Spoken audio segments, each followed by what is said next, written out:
So you were saying that your father had a sense of wanting equal opportunities for everybody in Jamaica. Absolutely. And he set about dedicating his entire life to that. To that. Okay. So that for me was an example of really giving yourself to what you're standing for. For what you're standing for. Absolutely. Okay. So that's one. And then I think I really will have to acknowledge the landmark education. I did your first course with you. Yes. I, But and Susan, today, people are getting more and more aware of how important it is that we are paying attention to the paradigms, the way that we think, and how it affects our behavior.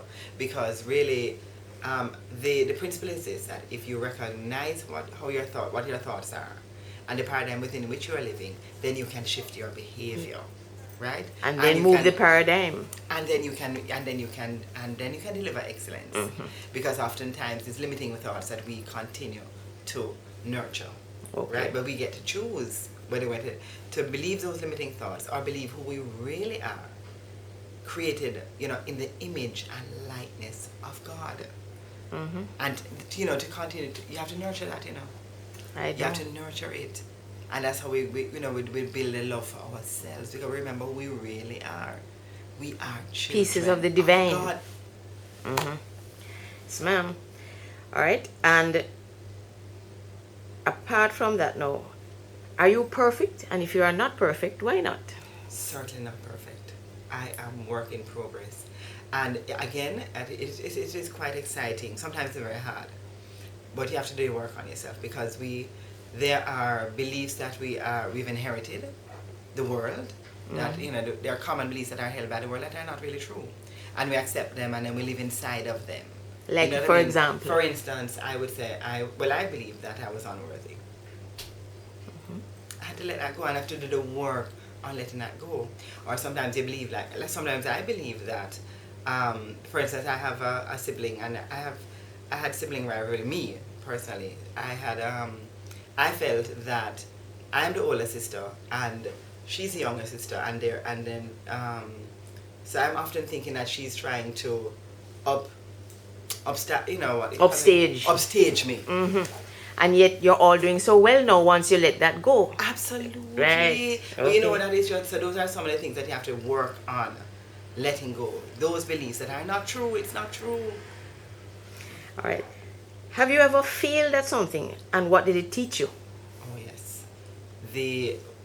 Just recently, I learned a lesson. I have failed a lot, and it's okay. And because we learn lessons from it. I mean, JMMB, we've made mistakes, and we've learned lessons from it. We made changes to our organization, that kind of thing, and we've learned lessons from it. And you get up, don't you, and go on. You get up, because guess what happened? Nobody is perfect.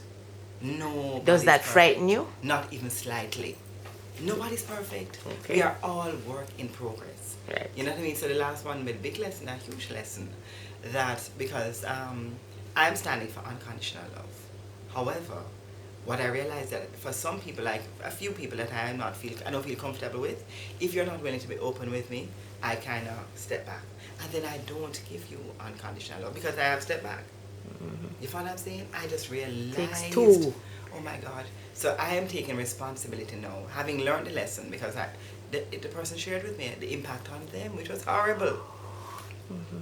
The impact on them was horrible. Because they're thinking that maybe I am, what is it again? They said that I was, my spirit never took them.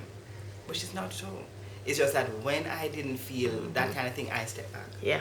So now I am now going to be more responsible to show unconditional love to everybody, no matter what. You do the opening first. That's my job. Right. Because I said that is my value. Okay. Great. And what challenges did you overcome to be excellent? Name 1, 2. Oh, the biggest one is really what I believed about myself, how I saw myself. That was huge. Wow. So that to understand that I am worthy.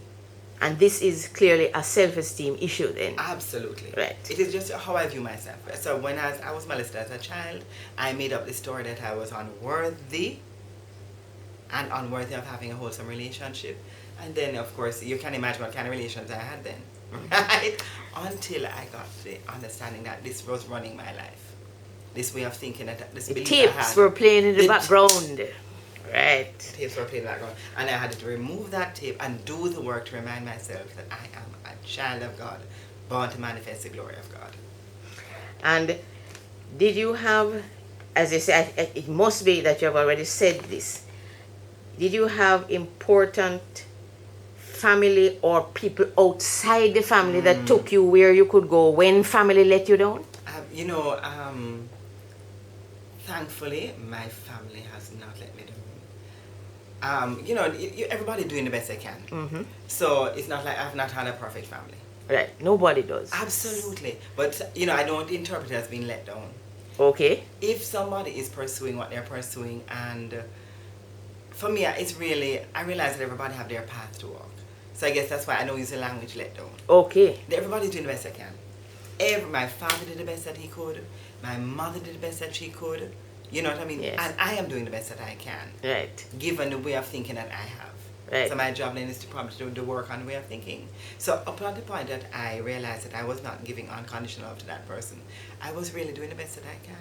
And then when I realized that I wasn't, then I have a responsibility to choose. And do you have any mentors other than your parents? I would say, in my case, not really, my mother and my father.